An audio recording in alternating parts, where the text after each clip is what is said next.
I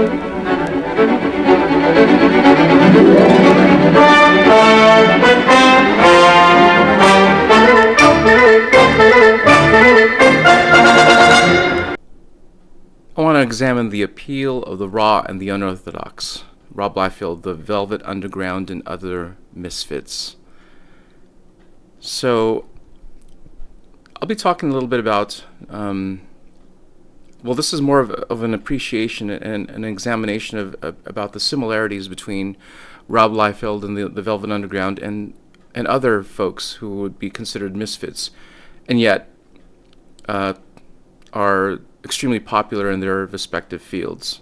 So, of course, Rob Liefeld created the X-Force, and he was extremely young when he started out, and he rose into prominence, like I said, in his early 20s actually, and he started in a Levi's commercial that was directed by Spike Lee. And Rob Liefeld is also well known for, of course, co-creating Deadpool, who is now a major movie star. He is now in the upper tier of superheroes with a huge blockbuster motion picture. And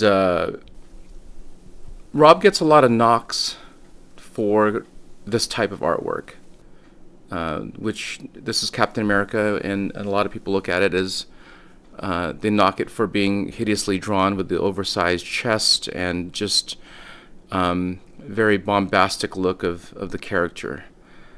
And what's interesting is that I'm looking at Bob Dylan right here, and of course he's got this sign that says "I can't sing," and so you kind of feel for Rob at times, because they're not really looking at his material as at Rob Liefeld, the unique voice, the unique artist. The way that I'm not saying Rob Liefeld is Bob Dylan, but he does share a similarity with Bob Dylan and a number of other artists, and in some ways that they would be considered misfits in their field. Of course, the knock on Bob Dylan was he can't sing. And I used to have these conversations, especially I remember one guy who was an art director for a comic book company who just every little thing, he was an artist himself, but his biggest frustration was when somebody turned in something and he just says, well, I think it's not good enough because your anatomy is wrong. And there was a lot of things that were superficial, because he wasn't really looking at whether the artwork actually moved him, or the quality of the artwork, because that's the thing that determines one thing that determines whether something is valid, I guess, as art is that does it affect us? I mean, otherwise, if we're just apathetic, then possibly, the mind checks out of mediocrity. And so Rob Liefeld, of course, is not going to be Alex Ross, who does have a distinct style that's hyper-realistic, and it's very beautiful. Alex Ross is one of my favorite comic book artists, but he also but Rob Liefeld shares a lot with Jack Kirby, who, in this case, on the surface level, if you're not a big comic book fan and you don't understand the dynamics understand the way that art works in the comic books, you're going to just look at this and say, well, I can't tell the difference between Rob Liefeld and Jack Kirby, because they both look kind of hideous looking. But if you don't understand comic books, to me they're beautiful, because there's a certain I guess a visual style and a uniqueness in the way they approach their artwork. So it's not that much different than a band like the Velvet Underground, who on the surface level, or at the same time as also with the underground comic books, they also have their own underground comic books also have their own unique voice, and they're really strange. And the Velvet Underground in that the lure of the way he expresses himself looks overly simplistic and very raw and crude, just like the underground comic books. And the Velvet Underground tend to be also on the surface level. They don't seem to be able to play their instruments very well. They're not musicians that are technically perfect. And yet really what it is that we're looking at is how does it make us feel? How does it make me feel? And what is this about the artwork? And to me, there's a lot of energy. And one of the things I used to love about Rob Liefeld was that the relatability as an artist, and I'll get to that in a moment, the way that he drew. And so Rob, again, looks crude, but it's not that much different from, there's a style here, and there's an energy, a style and an energy that he's expressing on the page, not unlike or just like the Velvet Underground. They also have their own way of approaching things, and it might seem crude. So the beauty of what I love about the Velvet Underground and Rob Liefeld and any others of who are similar to their approach to their art is the everyman quality of the work, and how it inspires others to create without fear or judgment. Because you look at the art of Rob Liefeld and you see it and you think, I can do that. You know, if you're a kid, I remember tracing Rob Liefeld and just feeling like I just almost, it was very empowering, and it felt like I can do that. I can draw like that, and that is one quality that it's the ability to imitate somebody and feel like you can own that imitation, I guess. And same thing with the Velvet Underground. The Velvet Underground just felt raw and cheap and like very easy, like I could easily do the same thing. And I am a musician as well too, so the first listen to Velvet Underground was freeing because it felt like I can do that.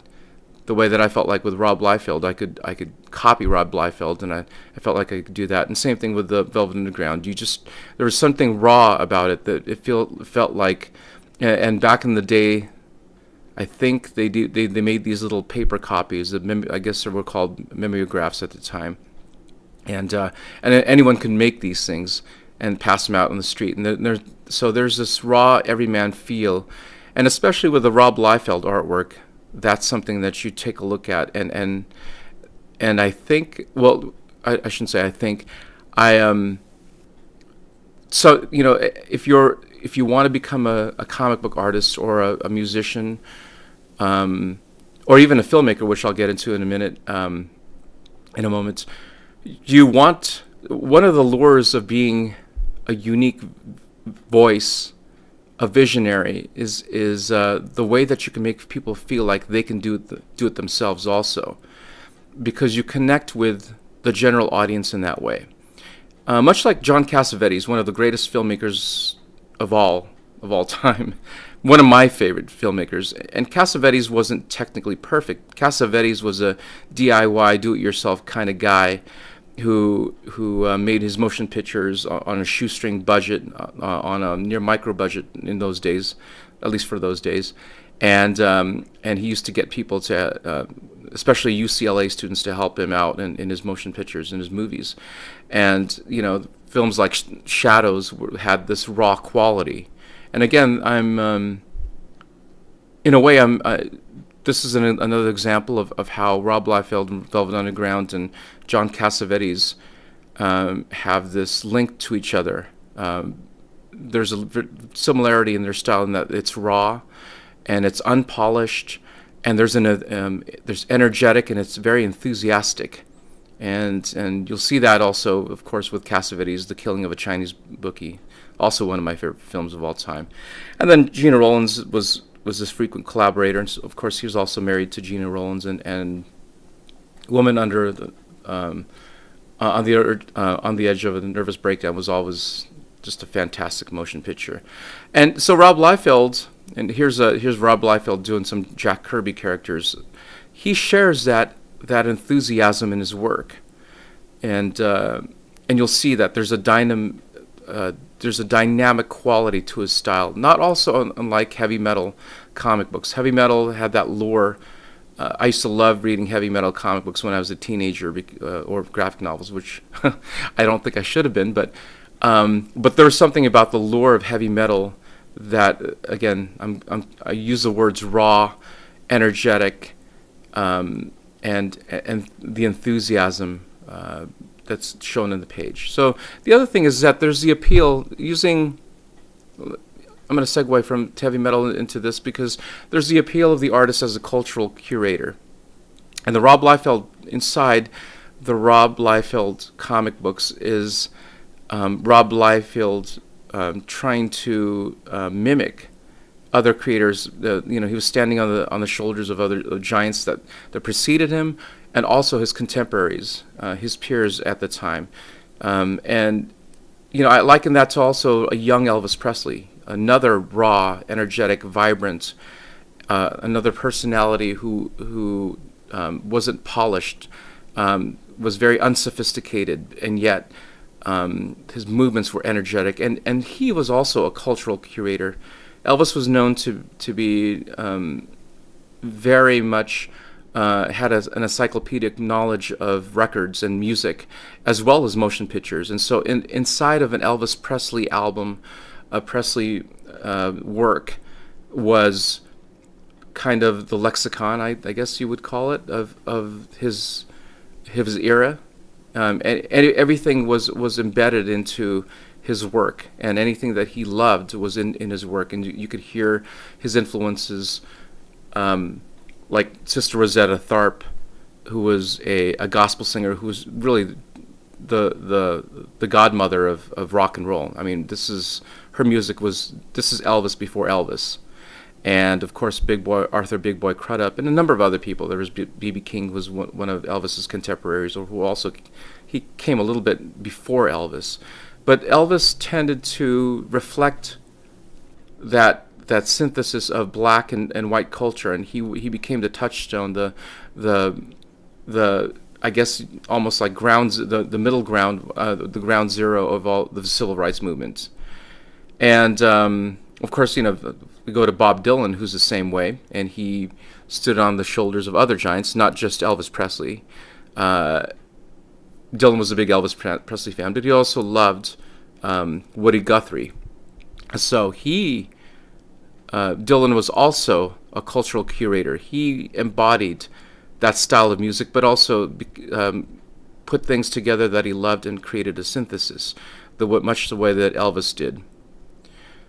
And so Rob Liefeld and his contemporaries, of course, were and are Jim Lee, the great Jim Lee, who's now one of the heads of DC Comics, and he's just a brilliant artist. And you've got Todd McFarlane. Again, there's this energy, and it's not perfect, but it's beautiful, and it's very dynamic. And you see that, and so they stood on the shoulders of Jack Kirby and people like Neil Adams. Although Neil Adams was leaned more on the more on technically more polished, but Adams himself also, as you can see on this picture, also had that raw and dynamic quality to it, very punk in a way, I guess. Also, there's a childlike appreciation of the masters and a wide-eyed enthusiasm for the craft. And so we get to the Beatles, who were called the four Elvis Presleys. And in this picture, of course, you can see the heavily influenced Beatles looking like Elvis Presley before they broke out. This is the Beatles as teenagers before they were actually. This is when they were just gigging. And of course, here's the more polished versions of the Beatles, but even this is around 64, 65, and the Beatles were still in the raw state, and I liken them again to the dynamic artwork of Rob Liefeld. And so in a way, you look at it, and maybe Rob Liefeld, along with his cohorts at Image Comics when they left Marvel, of course they were game changers, but look at Frank Miller. Frank Miller, one of the great writers writer artists of all time, who influenced, of course, so much, like Jack Kirby, so much of the Marvel and DC universes, and so much so that the TV and movies reflect a lot of not just Jack Kirby, but a lot of Frank Miller in Daredevil and in the Batman vs Superman movie, and the Chris Nolan movies. Of course, there's George Perez, who also was, and Marvel fan, who created the Teen Titans, who were very dynamic and very influential in Rob Liefeld's work. So you see this kind of thing where the Velvet Underground also were a reflection of their time. And I talked about the cultural curators, but they also reflected, taking what was popular during the time, but then recreating it. And it goes back to that entire thing about everything is remix. You take what you love, and the other part of the formula is that you don't do it extremely well, but you do it the way that you think, or to the best of your capability, and you come up with something new, which is what the Velvet Underground did, and which is what Rob Liefeld does. And then you see Manga. Manga is also feeling, this one isn't, this is a little bit more polished manga, but when you get to other manga, you'll see, like Naruto and Bleach, there's a feeling that it's also unpolished, but it's vibrant. It's like the Rob Liefelds and the Todd McFarlanes. It's easily duplicated. I can copy that. If I was a kid, of course I'm a professional artist as well too. So I could do this. But if I was a kid, I would really love this. And again, there's so many similarities to the way that Rob Liefeld approaches his work. So he is a unique voice. He's a cultural curator. He is. There's a great appreciation of what came before, just like punk rock. Punk rock, the Ramones appreciated Elvis Presley. They played like Elvis Presley, who couldn't play his guitar very well, but he used his energy and enthusiasm to express it in the music. And the Sex Pistols, and you see that in grunge, the anti-establishment rock, the rock that where again people who weren't technically perfect, like the Kurt Cobains. But created a style all himself. And if you, looking at these images, do you see this pattern? You feel the pattern that, the similarities. Also, I go back to hip hop, also knocked, by others for being very derivative and not being real music, because they're sampling or they're, but there's a raw energy to it. And there's certainly kinship between all these various genres and various forms of expression. Run DMC, for example, of course, also. And so we get back to that. That's what we have with Rob Liefeld and the Velvet Underground. All of these things that I've mentioned before, when you put them all together, there is a great similarity to kind of their expression, their vision, and who they are. And we don't necessarily look at them as game changers when they do come out, but when in the long run they end up being highly influential, because really what it comes down to is love and expression. And so if you really love something, you're going to express it with all your heart and all your mind and body and soul.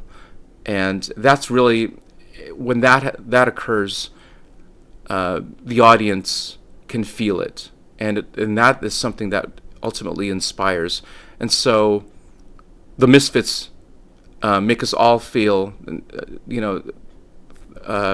shed a light on our own personal feeling of being a misfit and an outsider in society. And I think all of these things contribute to why we ultimately love their work, and why their craft is actually a valid form of artistic expression.